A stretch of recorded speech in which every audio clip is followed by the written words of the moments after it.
Today, welcome to the African History Network show. It is Wednesday, June 16th, 2021, and we are live. It's been a very, very busy day. Juneteenth is coming up. I'll be headed to Atlanta very soon. I'm at the Juneteenth, 9th annual Juneteenth Atlanta Parade and Music Festival, Friday, June 18th through Sunday, June 20th. And today we see Juneteenth is one big step closer to becoming a national holiday. We see the House of Representatives today, Wednesday, June 16th, voted to approve the bill. It was an overwhelming vote. Only 14 members of the House of Representatives voted against the bill. They were all Republicans. Almost all of them white males. Even the African-American Republicans had enough sense to vote for the bill. So we're going to talk some about this. Congress votes overwhelmingly to make Juneteenth a federal holiday. Congress votes overwhelmingly to make Juneteenth a federal holiday. And what's important is that we also have to teach the real history of Juneteenth. We have to teach the real history of Juneteenth. And we have to correct the history. People all across the country need to know this history, okay? So this is a big step. And Representative Sheila Jackson Lee led the charge on this. All right, so we'll talk about that. Now then also, Texas is dominating the stories. Texas is dominating the headlines. Now, also, we see that on Tuesday in Texas, Governor Greg Abbott, Republican, Governor Greg Abbott signed into law a bill that will ban teaching a critical race theory. And this is to the objections of educators and civic groups.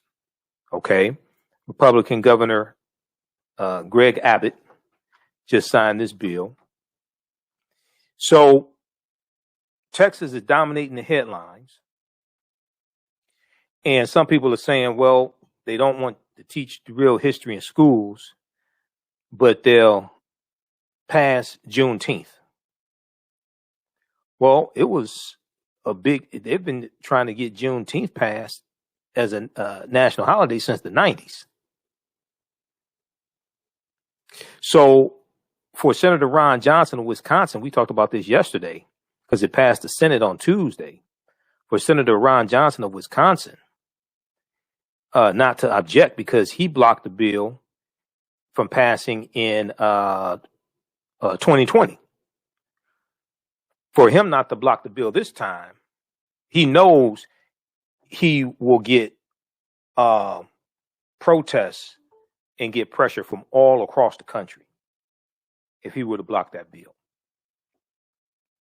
But what a lot of people don't understand is that this is a tremendous opportunity to give America a massive history lesson because Americans are very ignorant of history. And many Americans are afraid of history. We can see the fight taking place, the attack on the 1619 Project, because they don't want to deal with the history of slavery, racism, systemic racism, Jim Crow segregation, things like this. So this is a massive opportunity for America to have a massive history lesson and a continuous massive history lesson. And then you connect the history of Juneteenth and what happened before it, 246 years of slavery, then the Reconstruction era. We deal with the fact that Special Field Order number 15, also known as 40 Acres and a Mule, was reversed by President Andrew Johnson, who took back the land from approximately 40,000 African American families in South Carolina, Georgia, and Florida. You deal with all that history leading up to today, And that strengthens your argument to repair the damage. That strengthens your argument to repair the damage. You use Juneteenth as a foundation to teach the real history. America needs a massive history lesson. Americans are woefully ignorant of history. So we're going to talk about those two topics on today's show. Okay, Juneteenth is about to become a national holiday, but we have to correct the history. And then also, Governor Greg Abbott of Texas has just signed an anti-critical race theory bill into law over objections from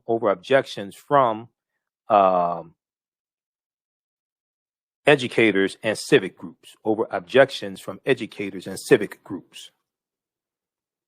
Now, on the African History Network show, we focus on educating, empowering, and inspiring people of African descent throughout the diaspora and around the world, because right knowledge corrects wrong behavior. What you do for yourself, what you do to yourself, and what you allow other people to do to you and get away with is based upon what you think about yourself. What you think about yourself is based upon what you have been taught about yourself. What you've been taught about yourself is based upon everything you've read, heard, and seen about yourself. So when you control the radius of a man or woman's thoughts, you can control the circumference of his or her actions, because the mind can't do or teach what it doesn't know. Now, we deal with a number of different topics here on the African History Network show. We deal with current events and history, politics, education, economic empowerment, entrepreneurship, relationships, love, sex, health issues, and much, much more. Sign up for our email newsletter. Text the word Kemet, K-E-M-E-T, to 22828 to sign up for our email newsletter, or visit our website, AfricanHistoryNetwork.com, AfricanHistoryNetwork.com. You can support the African History Network, $ the AHN Show through Cash App, $ the AHN Show through Cash App, or through PayPal, paypal.me/the AHN Show, paypal.me/the AHN Show. I did my lecture today. It's 2.5 hours, dealing with the real history of Juneteenth and Civil War history and Reconstruction. So it's an excellent presentation. It's available right now at our website, AfricanHistoryNetwork.com, AfricanHistoryNetwork.com. It's $10. It's in DVD format and digital download format. So we'll talk some more about that. And I'll be in Atlanta Friday, June 18th through Sunday, June 20th at Olympic Centennial Park for the 9th annual Juneteenth Festival and Parade. Arrested Development is a headliner act they're performing. There'll be about 100 to 130 vendors, African-American vendors, Caribbean vendors, etc. African History Network will be there as well. We have a vendor booth. And I'm speaking Saturday and Sunday. Saturday, 3 p.m. And they tell me Sunday is 12:30 p.m., both in the amphitheater. So we'll have updates on our social media platforms and my website, AfricanHistoryNetwork.com. Okay, so I want to jump into this first topic. Now, these two topics are connected. So we're going to jump into this. I want to go to clip number 1, Shakita, from NBC News. Clip number 1. This deals with GOP votes to make Juneteenth holiday while trying to ban teaching it. GOP Republicans vote to make Juneteenth a holiday while trying to ban teaching it. Okay, let's go to clip number 1.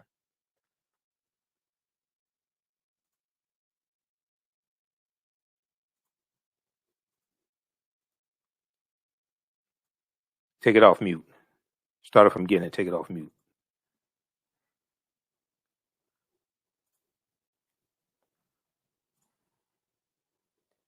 June 19th, 1865 was the day that Union Army Major General Gordon Granger issued a general order, officially and finally liberating the enslaved black people of Texas, which was the most remote part of the Confederacy, who had still been kept under the whip months after Confederate General Robert E. Lee surrendered at Appomattox. In other words, it is the day of full national liberation and has been celebrated as such by African Americans for years. Now, there's been no national official holiday to mark this moment, but it looks like that's about to change. Earlier this evening, to loud applause, the House approved a bill to make Juneteenth a national holiday.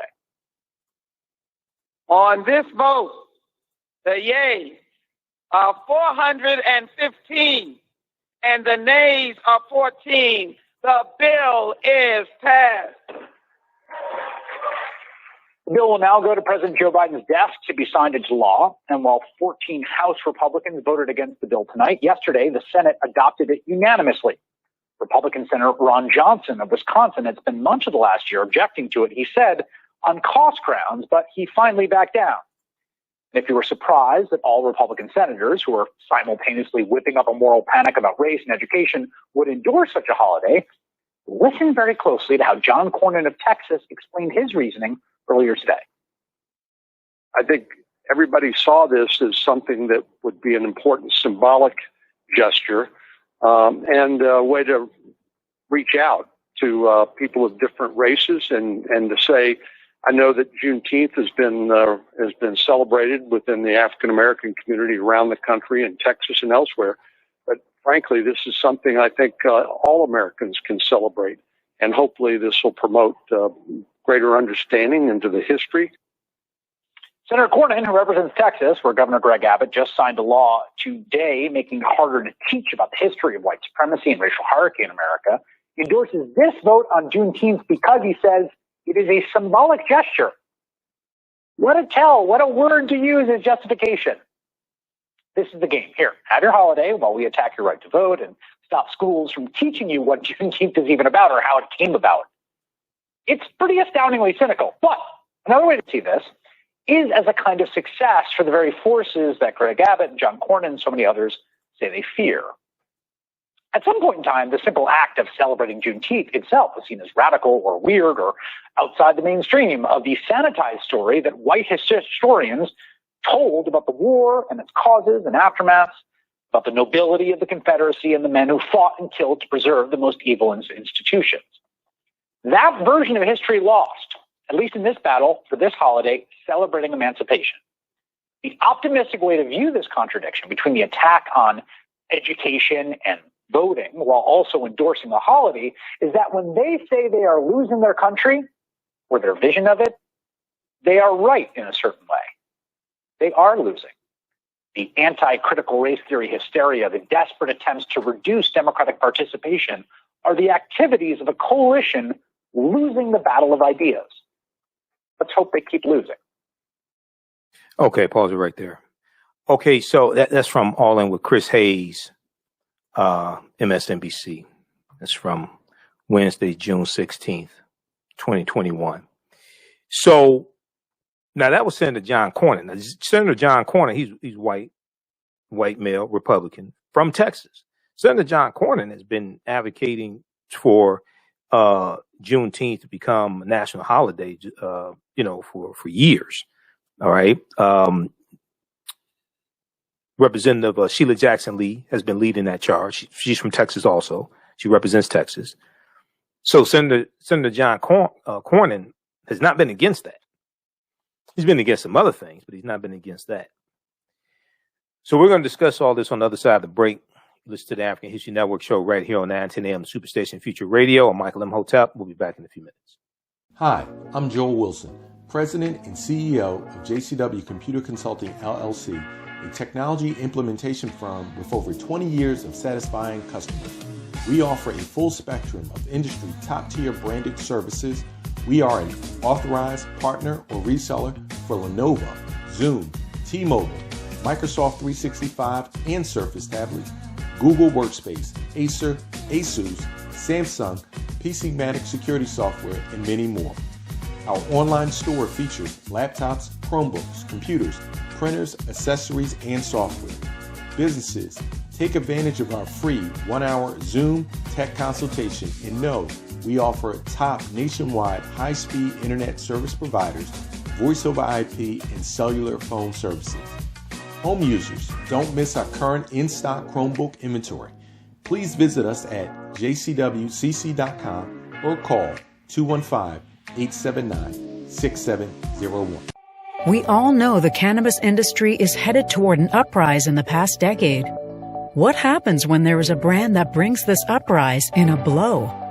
The cannabis industry welcomes her uprise. Hustle her hemp. Delivering excellence with pride is her watchword, and how you choose to embrace it makes it a priority. From cultivating rich cannabis into exquisite and tastefully finished CBD products to delivery, Hustle Her Hemp leaves no stone unturned. Hustle Her Hemp's mission is to empower women of color by building business and creating legacies, uniting beauty, health, and business. We are a pure definition of how we want the CBD industry to become in the future. While we are redefining innovation, we bring the same energy to improving the quality of life. Hustle Her Hemp is the new uprise.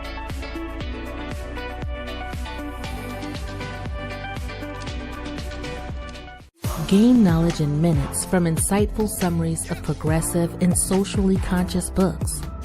Blacklisted gives you access to curated content that'll satisfy your curiosity to learn and understand different perspectives. Empower yourself through inspirational and actionable ideas. It's easy to read or listen to on the go. Blacklisted. Empower yourself. Start your free trial today.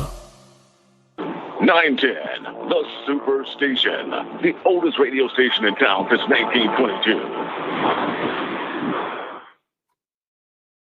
Welcome back to the African History Network show right here on 910 AM, the Superstation, the Future Radio. I'm your host, Brother Michael Imhotep. It is Wednesday, June 16th, 2021, and we are live. Hope everybody's doing well. So right before the break, we were talking about these two stories.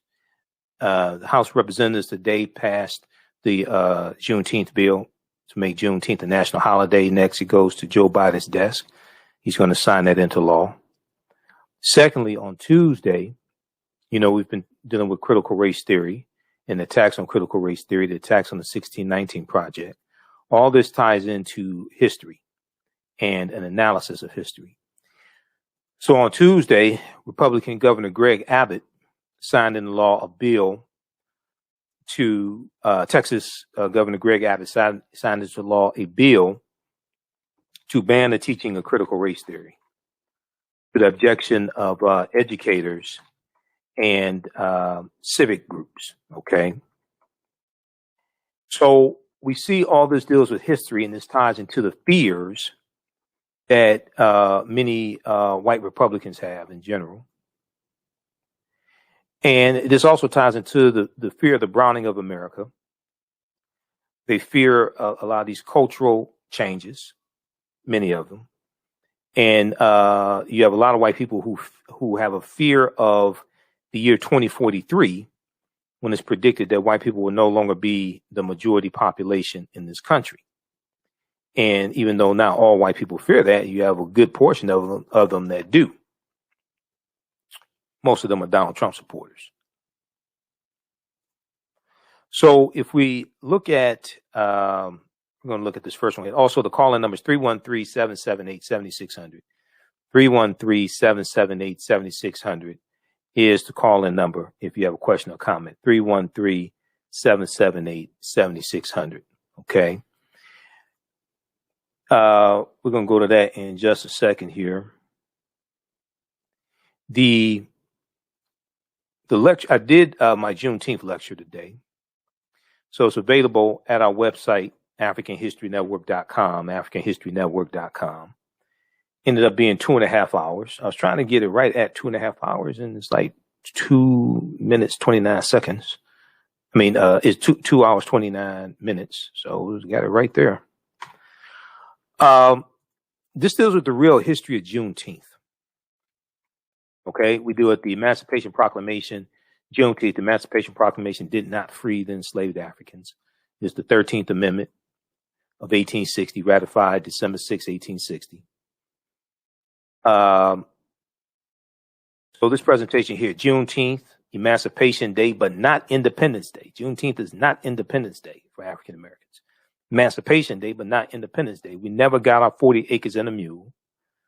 We never got reparations to repair the damage. Now, those Africans who were enslaved by the 5 civilized tribes of Native Americans, the Choctaw, Chickasaw, Creek, Cherokee, and Seminole Indians, they got some type of support. They got some type of, you may call reparations or what have you. Okay. But overall, the 4 million enslaved Africans in general did not. So all of this history is tied together. Okay. All right. So this is my presentation. It's 2.5 hours. You have this on DVD and digital download format. It's available right now at AfricanHistoryNetwork.com. We just posted the link here. It's available right now at AfricanHistoryNetwork.com. It's on sale $10. All right. So let's continue here. This is going to blow you away also. It's a visual presentation. So you're going to learn a lot. All right, let's look at this first article here from the Washington Post. Washington Post has a really good in-depth article on this. I read also the one from NBC News dealing with the House of Representatives passing Juneteenth. Okay. The anti-lynching bill. Now, people say they didn't ask for Juneteenth to be a holiday. You need to do more research. People have been trying to make Juneteenth a national holiday for years. This is what happens when you come here and don't know what you're talking about. You need to do more research on the history of Juneteenth. People have been trying to make Juneteenth a national holiday for years. The anti-lynching bill. Go do some research. Go to govtrack.us and research the anti-lynching bill, because it was reintroduced in the House of Representatives January 4th, 2021. It's in the House subcommittee now. It was reintroduced January 4th, 2021, the day after the 117th Congress was sworn in on January 3rd, 2021. So people go to govtrack.us to track bills and study bills, and go to congress.gov to read these bills. Because I hear a whole lot of people talking, and I can listen and tell they don't know what they're talking about. They haven't done the research. So let's look at this bill here. Let's look at this article here from Congress.gov. Congress votes overwhelmingly to make Juneteenth a federal holiday. The day commemorates the end of slavery in Texas in 1865. So Congress on Wednesday voted overwhelmingly to establish Juneteenth as a federal holiday, elevating the day marking the end of slavery in Texas to a national commemoration, amid a larger reckoning about America's turbulent history with racism. Now, it didn't end slavery in Texas, because you had slave owners in Texas who kept the information away from their slaves of General Order Number 3, and they're going to keep their slaves till 1866. Okay. One of them was a white woman named Martha Gibbs. I talk about this in my lecture. Okay. That I did earlier today. One of them is named Martha Gibbs. All right. Not Marla Gibbs, Martha Gibbs. Okay. All right. Marla Gibbs had a birthday yesterday. Happy birthday to Marla Gibbs. Florence Johnston from the Jeffersons, and Mary Jenkins from 227. So one of the things we have to do with Juneteenth is to get the history correct. Now, that was the day that you had 250,000 enslaved Africans in Texas. Major General Gordon Granger and his almost 2,000 troops, they get into Texas on June 18th, the day before, and they're going through Texas delivering the news to these different plantations. There were slaves who got the news the day after June 19th. Okay, they're going through different parts of Texas to deliver this news. June 19th did happen. He did deliver the news to enslaved Africans in Galveston, Texas. But that's just a date that they just decided to settle on as June 19th. But they were delivering that the day after June 19th also. The day after June 19th. So it's important to note that even though you could say the majority of slaves got the news, But that is not what set them free. It's going to be it's going to be the 13th Amendment of 1865, ratified June 6th. It was ratified December 6, 1865. That's what's legally going to free the slaves. Emancipation Proclamation of January 1st, 1863 did not free the slaves. This is why when you read it, if you read it, go to loc.gov, Library of Congress website, or go to congress.gov and read all this stuff. You have to go read it. This is why we have to understand law. This is why Juneteenth is important, because it ties into history. It ties into the history of slavery. It ties into law. It ties into the U.S. Constitution. Article 6 of the U.S. Constitution clearly tells you that the U.S. Constitution, all the previous treaties and all of the subsequent treaties are the supreme law of the land. All this is connected. We can tie Juneteenth. We can tie that to the Texas State Constitution of 1876 that had the phrase in it, purity of the ballot box. And purity of the ballot box is ultimately going to be used to put impediments, obstacles in the way of African-American men voting to get around the 15th Amendment. This is going to lead to all white primaries like in 1918. We've talked about that here. This is going to lead to all white primaries like in 1918. And all this is connected to Mississippi and the Mississippi State Constitution of 1890, the Louisiana State Constitution of 1898, the Grandfather Clause of 1898, Plessy versus Ferguson of 1896. This is all connected to history and law. Then this ties into the argument to repair the damage from history and law. So if you think this is just something symbolic, you don't understand the connection of history and law and how this is extremely important.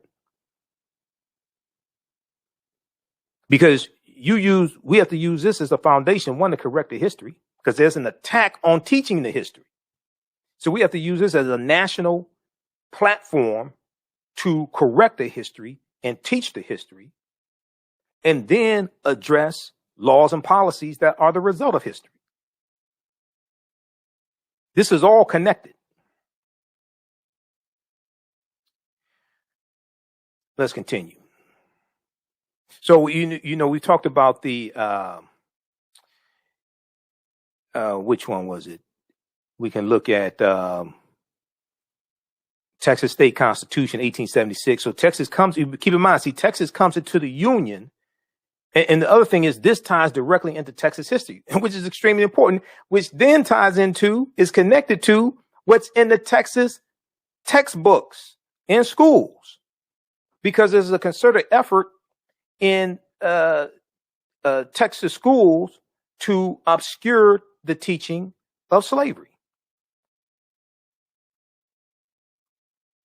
And the way Texas schools and the way California schools go with the textbooks influences the textbooks that are used all around the country and the education of children all around the country, because those are two of the largest school districts in the country.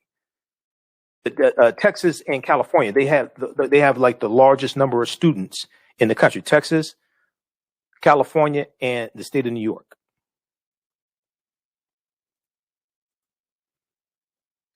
So let's see here.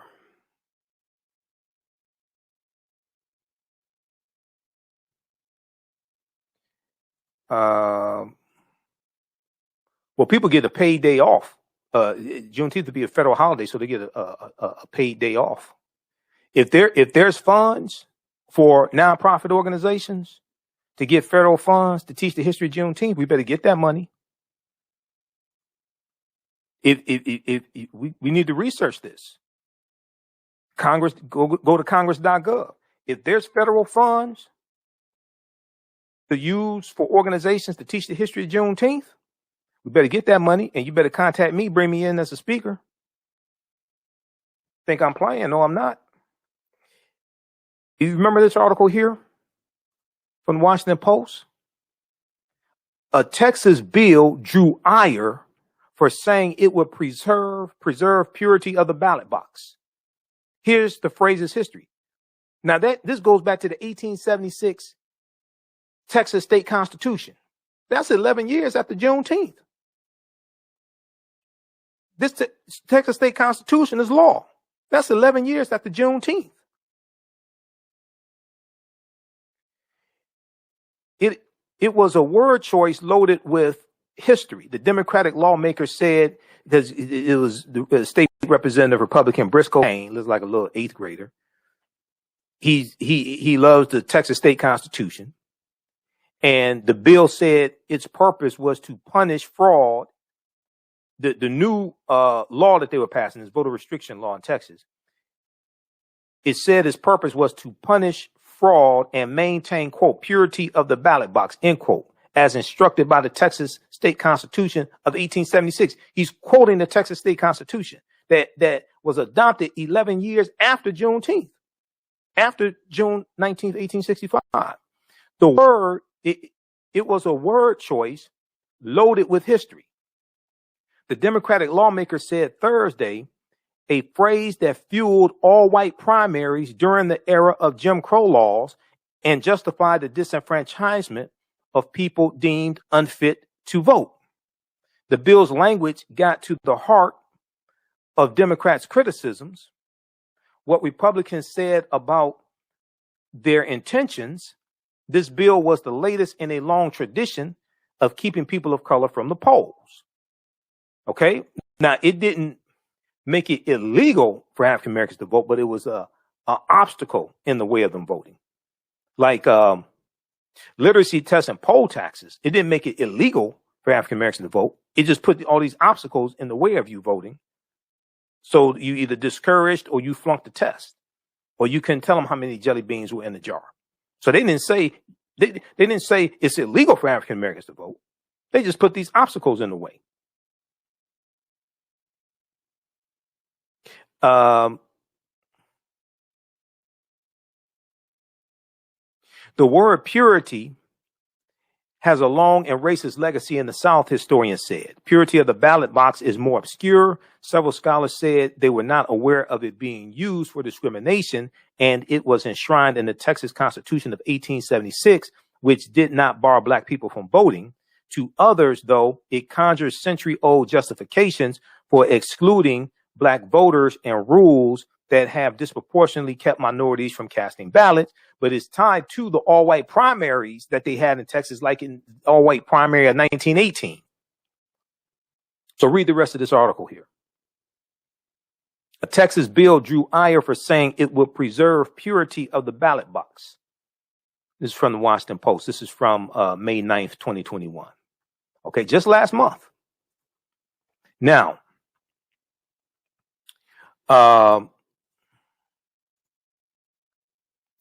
let's continue here. So let's go back to the one with I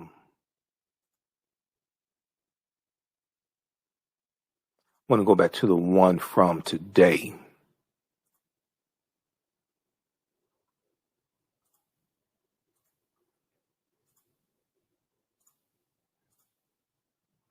All right. So this the Juneteenth, making Juneteenth a federal holiday.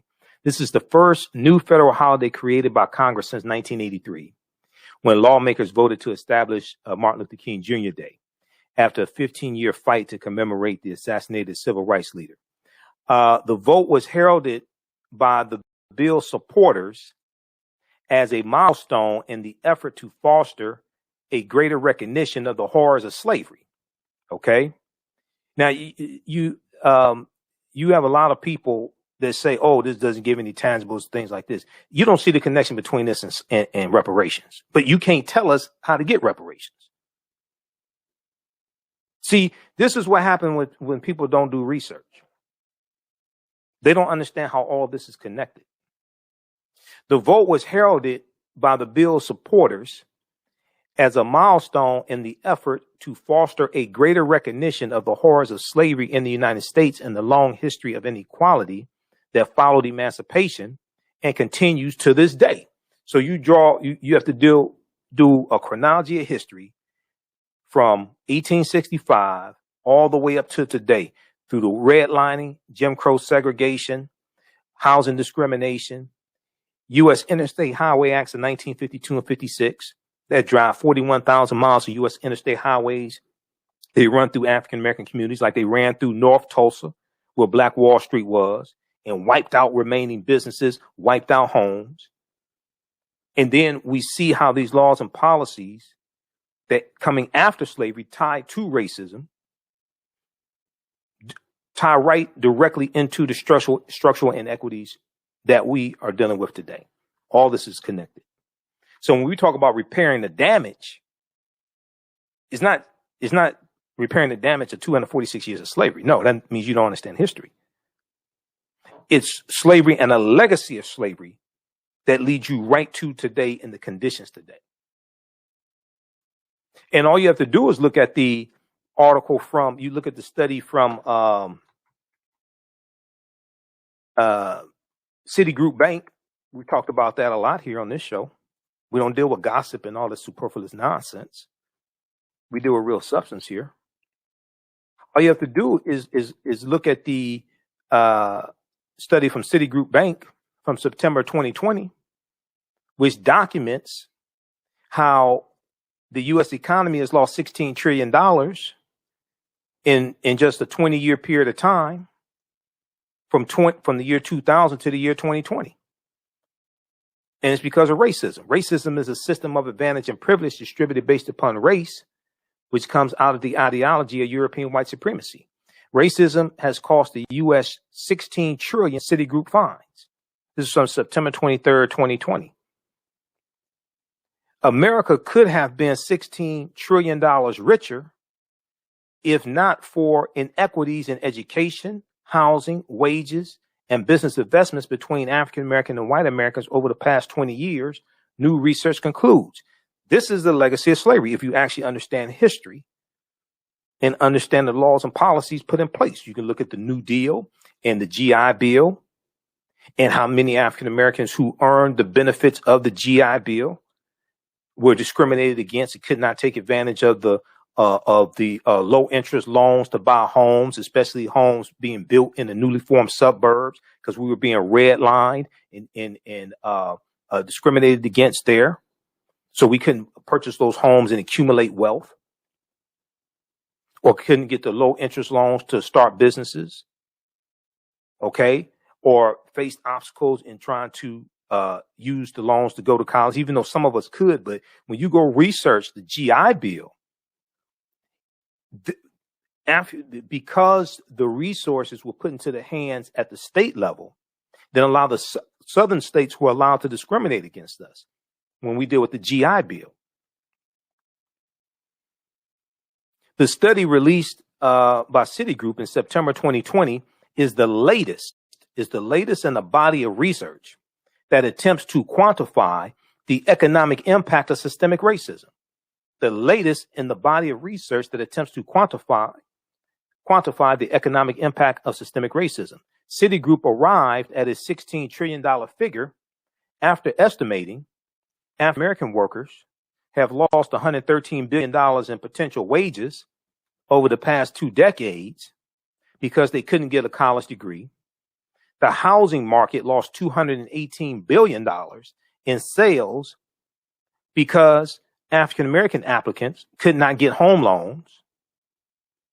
About $13 trillion in business revenue never flowed into the economy because African American entrepreneurs could not access bank loans.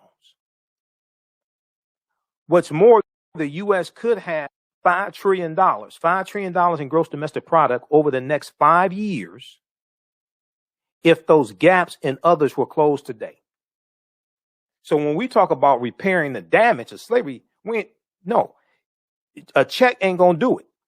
Just cutting the check is not going to do it. That means you don't understand the history and the damage that's taking place. You also have to address the laws and policies that were put in place that caused the damage, that created the structural inequities, and keep the structural inequities in place. It has to be comprehensive, but you have to understand history to deal with this. You have to understand history to deal with this. Now, some people say, well, no amount is going to do it. You should start with the Black Freedmen Indian treaties of 1866, because those black people actually got land. They got free taxes. They got citizenship in Native American nations. And a lot of the early African American landowners in North Tulsa, where Black Wall Street was, a lot of them got land from these Indian treaties because they were owned by the Choctaw, Chickasaw Creek, Cherokee, and Seminole Indians. And Tulsa, Oklahoma was founded by Creek Indians in 1834, who got pushed off their land in southeastern United States because of the Indian Removal Act, and they took their African slaves into Oklahoma with them. I'm trying to tell you, you can do a straight line. All of this is connected. So when we talk about repairing the damage, the model we should look at the Black Freedmen Indian Treaties of 1866. That's how you got a Sarah Rector.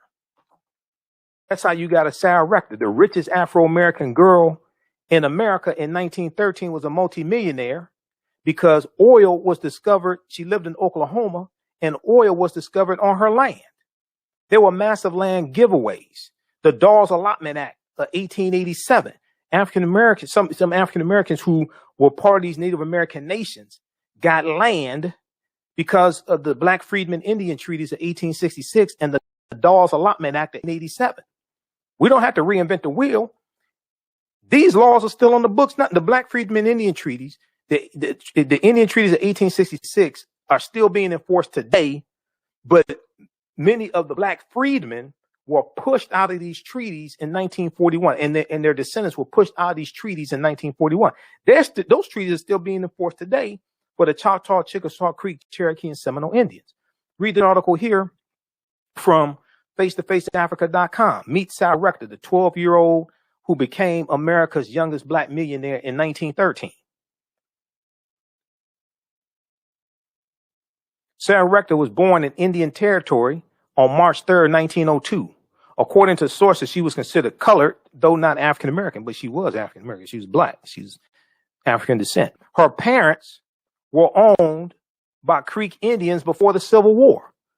As the site U.S. Slave explains, she and some 600 other Black children were entitled to land allotments as the children of enslaved people belonging to the Creek Indian Nation. Why is this? Well, in 1866, the year after Juneteenth, I'm trying to tell you all this stuff is connected. This is the year after the Civil War ends.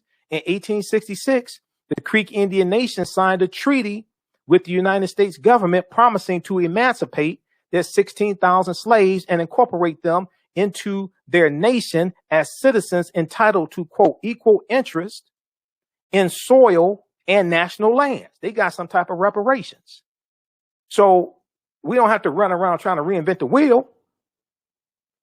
You can look at what's already in place. We don't have to run around trying to reinvent the wheel. You can look at what's already in place. 2 decades later, the federally imposed Dawes Allotment Act of 1887 sparked the beginning of the total assimilation of the Indians of the so-called 5 civilized tribes by forcing them to live on individually owned lots of land instead of communally, as they had done for centuries. Now, oil is going to be discovered on her land because oil was discovered in Oklahoma and discovered in Tulsa in 1905. Oil is going to be discovered on her land. She's going to become a multimillionaire. She's a multimillionaire in 1913. So, read this. Meet Sarah Rector, the 12-year-old who became America's youngest Black millionaire.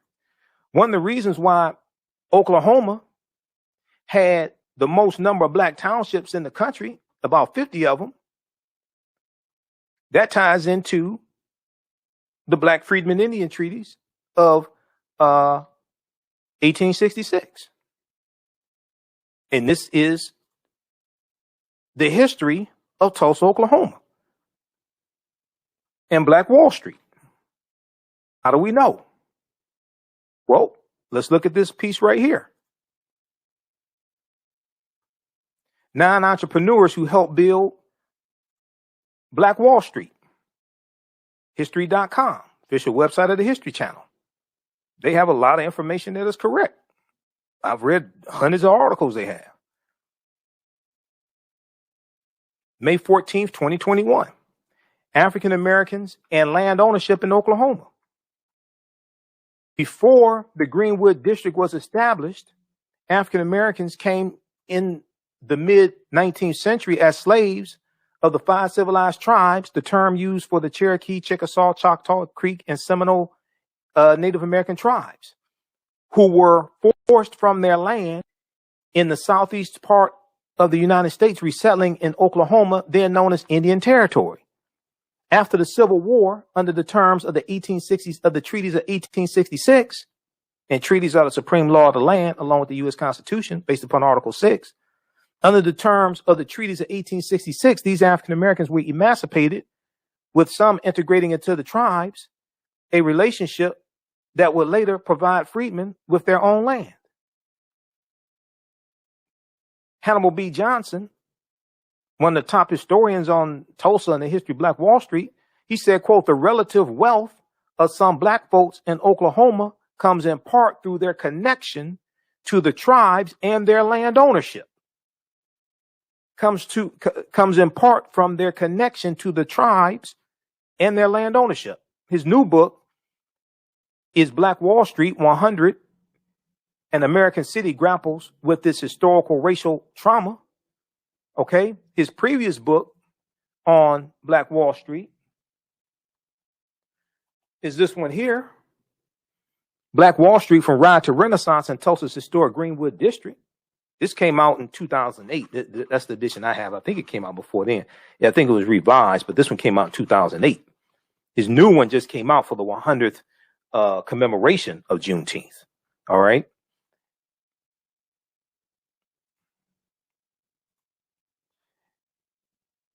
Let's continue here. The Dawes Allotment Act of 1887 authorized the U.S. government to divide tribal territories into allotments for individual Native Americans, which included black members. See, they got their 40 acres in the mule. This is what I'm trying to explain to people. You don't have to reinvent the wheel. These are laws still on the books right now. That's where we need to start researching. As word spread that Indian Territory was a safe place for African Americans to settle, between 1865 and 1920, more than 50 black townships were founded. A lot of them got land from those treaties to form these townships. Read this article, read this one here. 9 entrepreneurs who helped build Tulsa's Black Wall Street.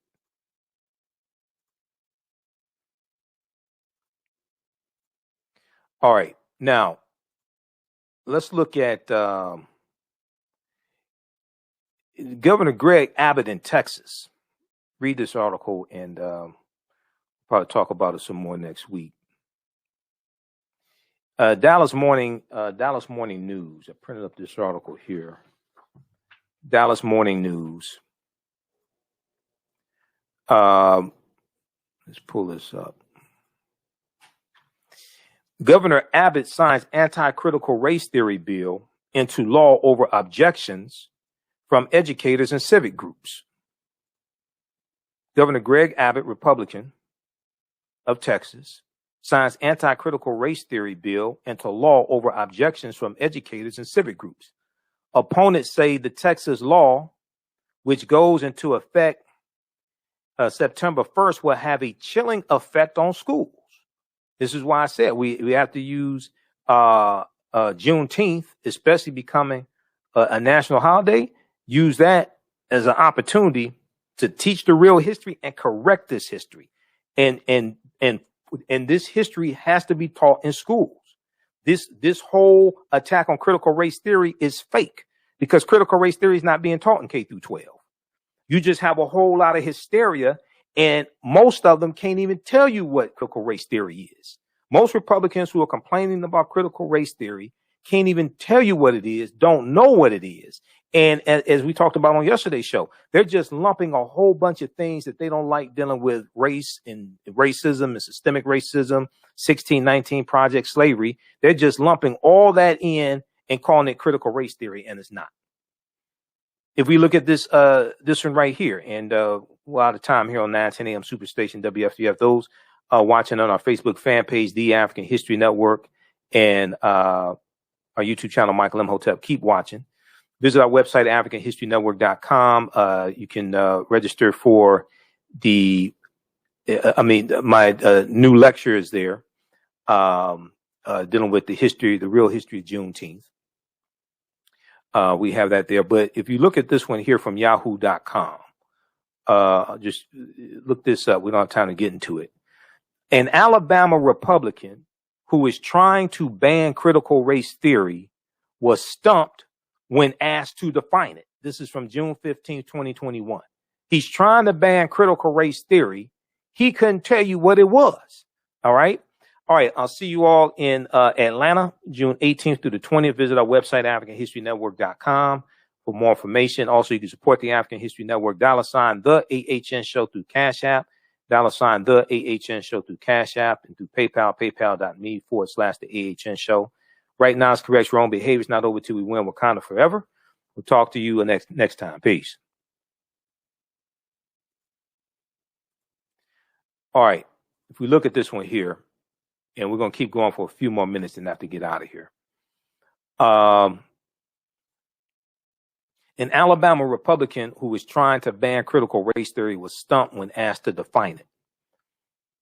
Alabama State Representative Chris Pringle is trying to ban critical race theory from schools. It's not being taught in schools, so why are you trying to ban it? But in a recent interview with AL.com, Alabama.com, AL.com, he struggled to define critical race theory. Critical race theory is a practice that examines America's history of racism and how it's a legal analysis. The way they stated it is incorrect here. It's a legal analysis. It's taught in graduate schools, in college, and it's taught in law school. It's a legal analysis to study how laws are used to oppress non-white people, especially African Americans.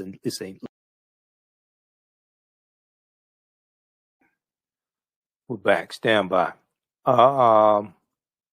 So check out this article here. So I've got to get out of here as well. From Yahoo News. A Republican lawyer in Alabama who's trying to ban critical race theory from being taught in schools struggled to define the concept when asked by a political commentator.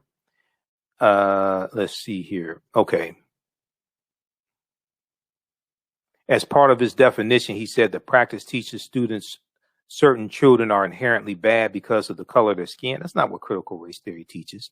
When pressed to name a specific person claiming to teach that, Representative Pringle responded, well, I can assure you I'll have to read a lot more.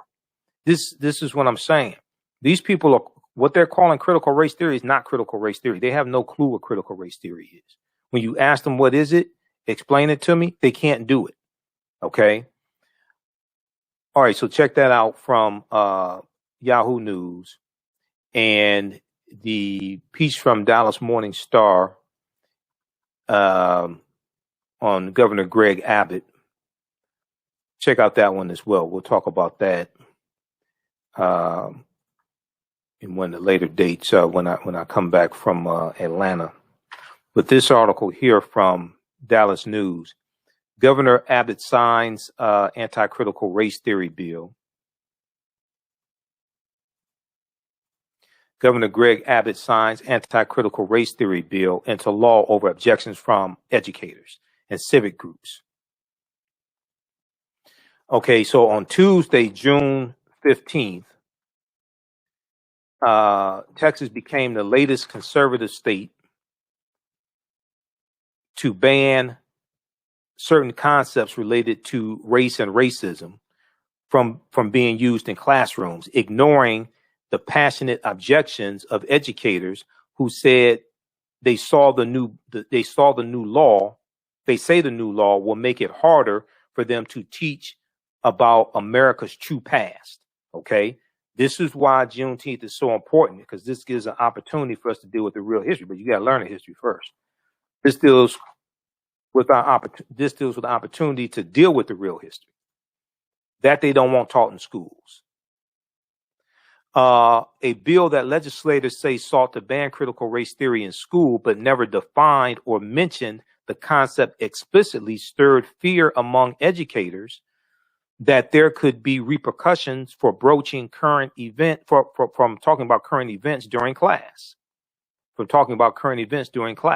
Governor Greg Abbott signed the broad legislation into law without fanfare, according to the Texas legislature online service. The law will go into effect in September. The governor's spokeswoman did not respond to the Dallas Morning News request for comment Tuesday night. Now, educators and civic advocates question the vague language in the bill, question how the vague language in the bill actually translates into the classroom and whether a legal challenge could strike down this bill. Now, it was, Saturday, June 12th, thousands of teachers across the country were protesting and organizing in person and online, and that was the National Day of Action.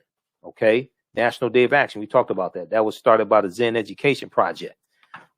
Teachers across the country protest laws restricting lessons on racism. They're fighting against these restrictive laws. Now they'll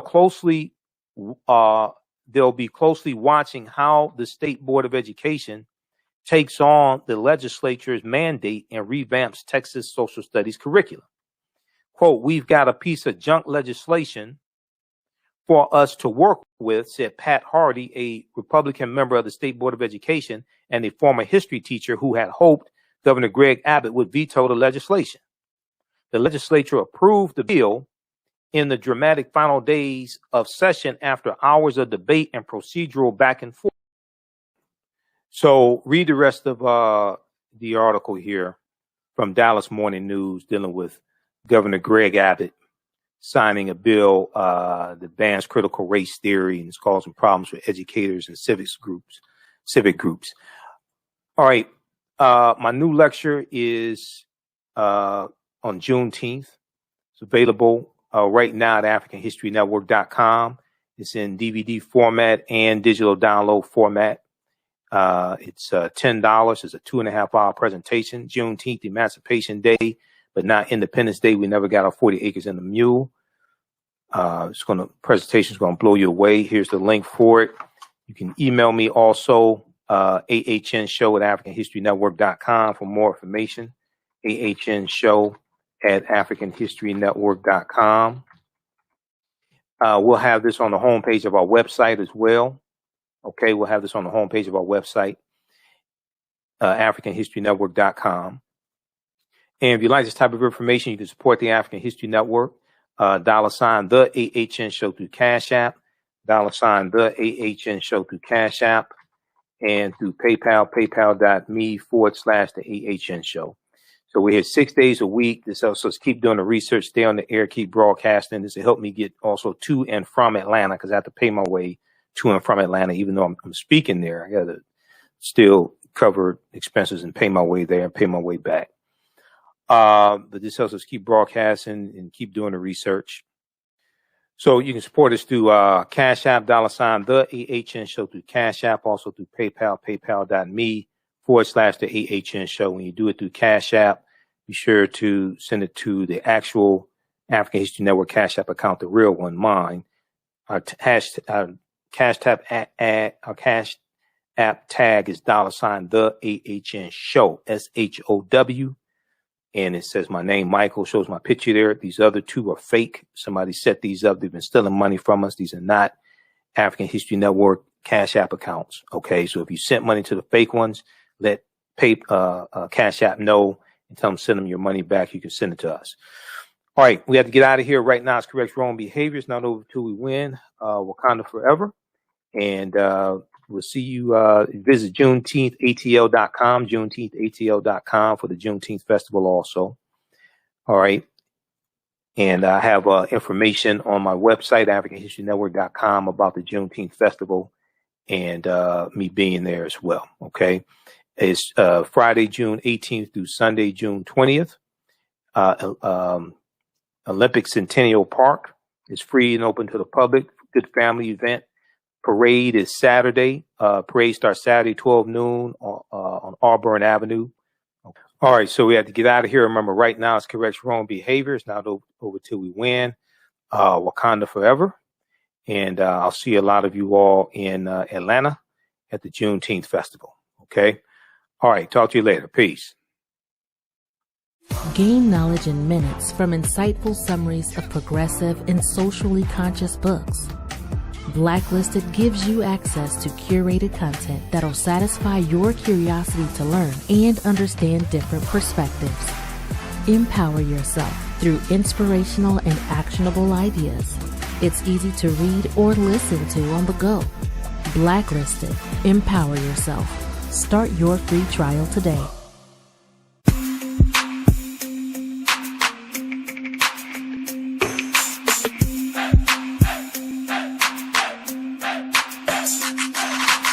Are you getting ready for fall or winter? We have the solution for all seasonal clothing needs. Kemeticwear.com is the go-to online source for Kemetic African fashion and lifestyle products with a contemporary twist.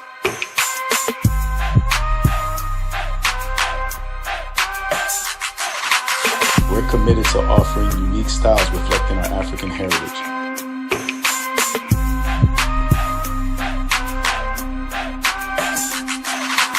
Kemeticwear.com is inspired by KemeticScribes.com to influence our people in learning and showing pride.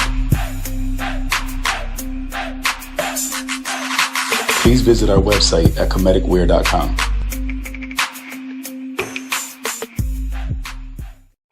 We all know the cannabis industry is headed toward an uprise in the past decade. What happens when there is a brand that brings this uprise in a blow? The cannabis industry welcomes her uprise. Hustle her hemp. Delivering excellence with pride is her watchword, and how you choose to embrace it makes it a priority. From cultivating rich cannabis into exquisite and tastefully finished CBD products to delivery, Hustle Her Hemp leaves no stone unturned. Hustle Her Hemp's mission is to empower women of color by building business and creating legacies, uniting beauty, health, and business. We are a pure definition of how we want the CBD industry to become in the future. While we are redefining innovation, we bring the same energy to improving the quality of life. Hustle Her Hemp is the new uprise.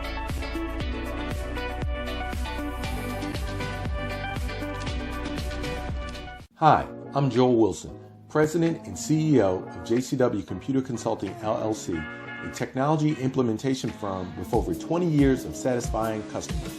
We offer a full spectrum of industry top-tier branded services. We are an authorized partner or reseller for Lenovo, Zoom, T-Mobile, Microsoft 365 and Surface tablets, Google Workspace, Acer, Asus, Samsung, PCmatic security software, and many more. Our online store features laptops, Chromebooks, computers, printers, accessories, and software. Businesses, take advantage of our free 1-hour Zoom tech consultation and know we offer top nationwide high-speed internet service providers, voice over IP, and cellular phone services. Home users, don't miss our current in-stock Chromebook inventory.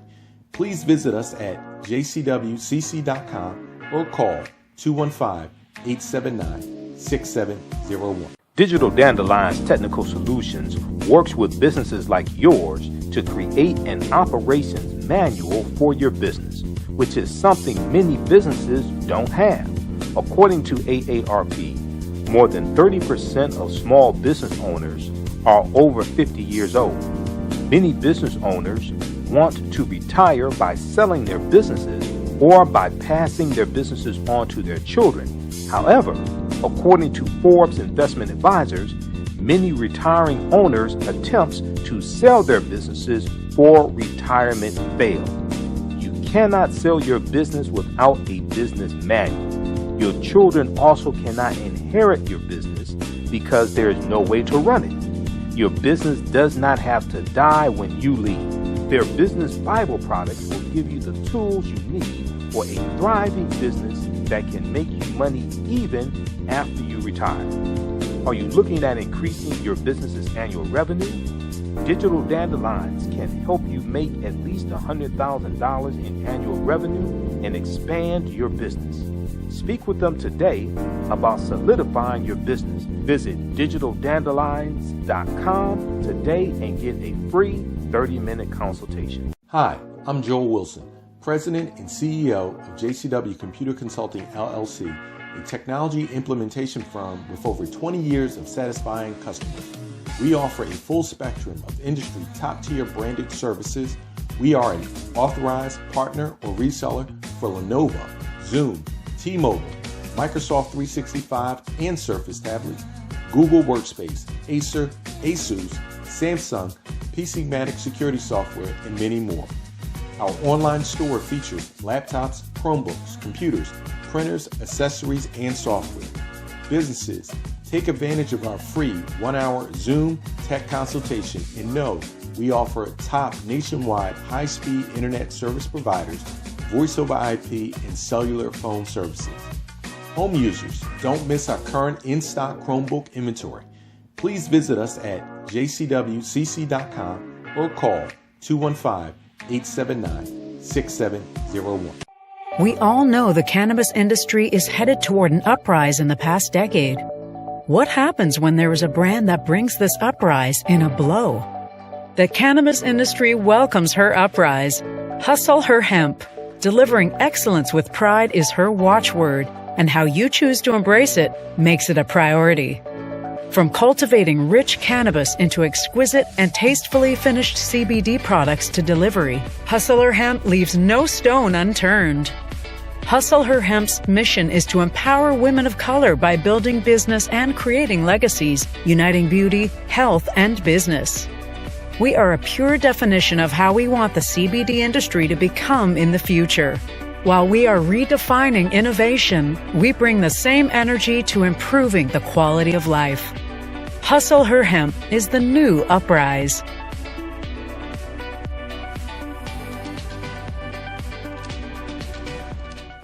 With blackbusinesstee.com, the messages are clear and meaningful. Keep your business in the black and out of the red. Mind your black business, know your numbers, and plan strategically. Black Business Boss, lead your industry.